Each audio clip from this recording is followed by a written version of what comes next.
Hamjambo mtazamaji wa television Muteba TV, karibu kuweza kuungana nasi katika taarifa zetu za habari katika lugha bora tukufu la Kiswahili. Taarifa yake Janvier Emmanuel Kaluya Muteba kiwa na miliki mitambo. Mahali popote ambapo lipo ni kukaribisha kuweza kuungana nasi katika taarifa hizi za habari kupitia uchambuzi wetu.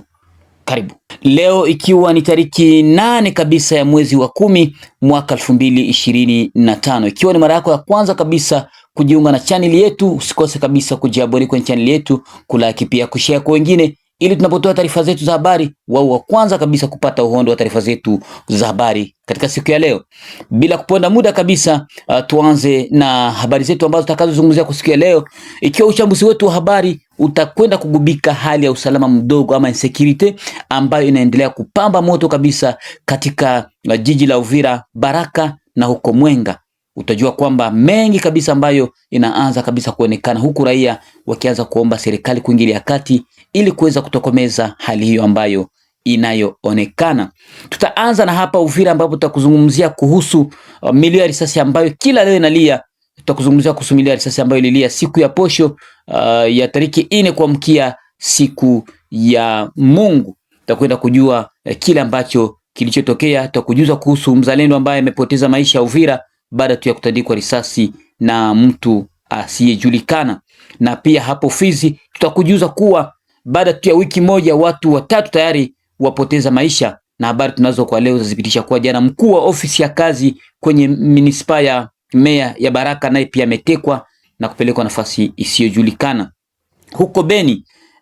Huko Beni tutakuzungumzia kuhusu ADF Nalu ambayo kabisa kila leo mnasikia kuwa inaendesha mashambulizi ya mauaji na mambo mengine kadhalika. Utakwenda kujua wapiganaji 30 ambao walikwenda kuhukumiwa na mahakama ya kijeshi. Na pia tutakujuza habari za hapo Mwenga ambapo mpaka sasa raia wa huko Mwenga waendelea kulalama baada tu ya kuzungumza na kiongozi wa shirika la Sosiko RDC hiyo jana. Leo tumepata nafasi kabisa ya kuzungumza na kiongozi wa shirika la kiraia MCLA huko maeneo ya Mwenga. Kuna yale ambayo tuzungumzia na kueleza kuwa nao pia hiyo mambo ya wizi na pia milio ya risasi kila leo inaendelea kusikika huko na baadhi ya waraia wanapata mateso. Kwa hiyo mtazamaji wangu wa televisheni yetu, nikukaribishe kuweza kuungana nasi kabisa mwanzo hadi mwisho katika uchambuzi huu wa habari. Ikiwa ni mara yako ya kwanza kabisa uko unaona kabisa, ikiwa ni mara yako ya kwanza,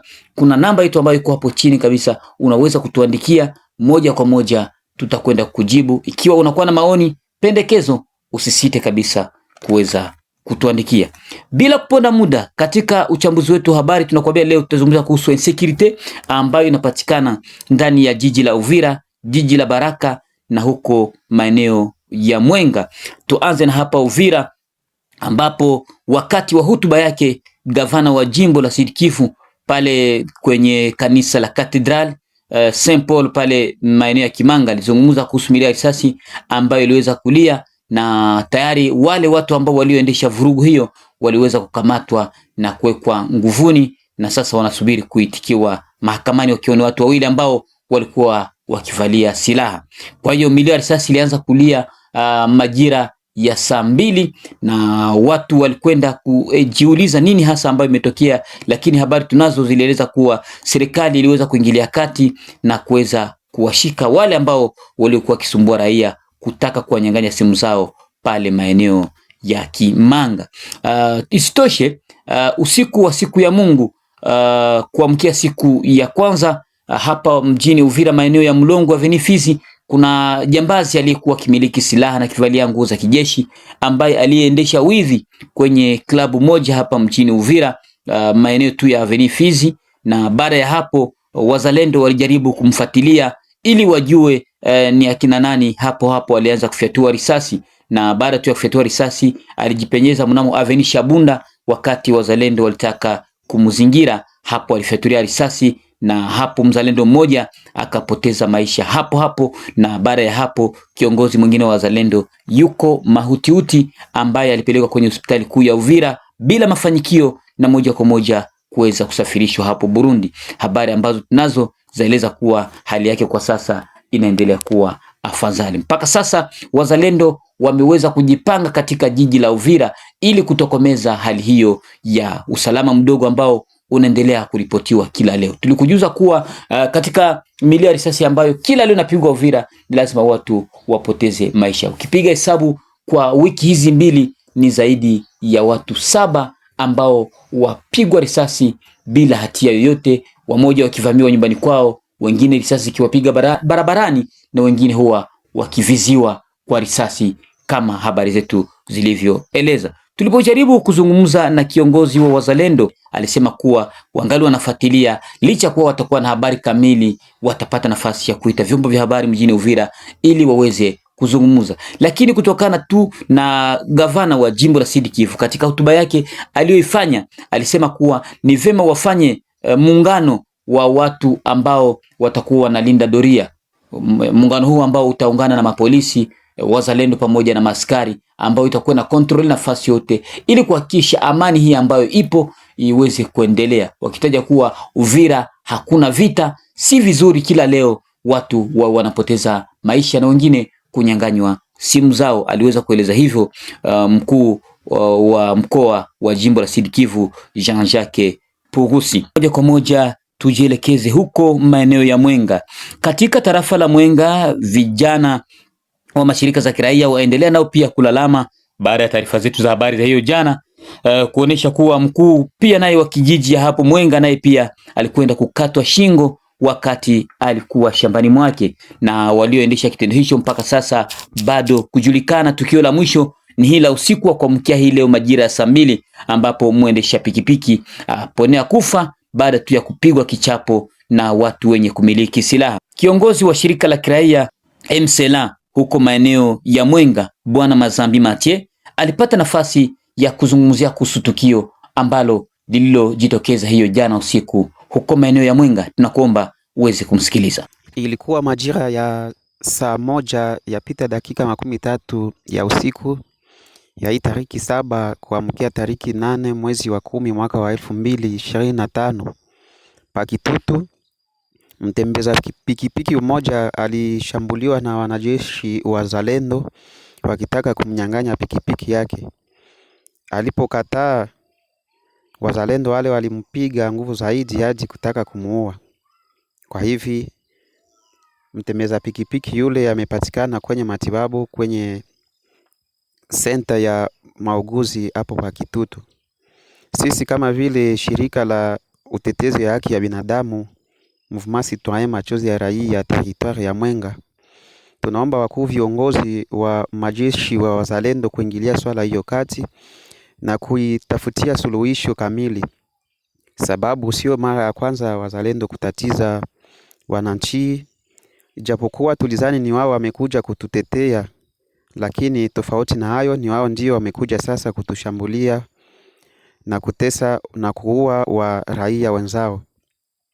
Tunaomba pia gouvernement yetu ya province ya Sud Kivu kuingilia mambo ile na kutafuta suluhisho kamili, kwani wakati raia itaanza kufanya maaksio citoyen inaweza kuzala matata mingi na kuleta matatizo mingi kati yetu sisi kwa sisi. Ni kiongozi wa shirika la raia Mouvement Citoyen Machozi ya Raia territoire ya Mwenga. Asante. Huyo alikuwa ni Bwana Mazambi Mathieu, huyo ni mratibu wa shirika la MCLA kutoka huko maeneo ya Mwenga. Na tukujuze habari za huko maeneo ya Beni. Watu 30 wakishakiwa kuwa ni washirika wa ADF NALU wakwenda kabisa kuhukumiwa kifungo cha miaka 5 jela na kulipa fidia.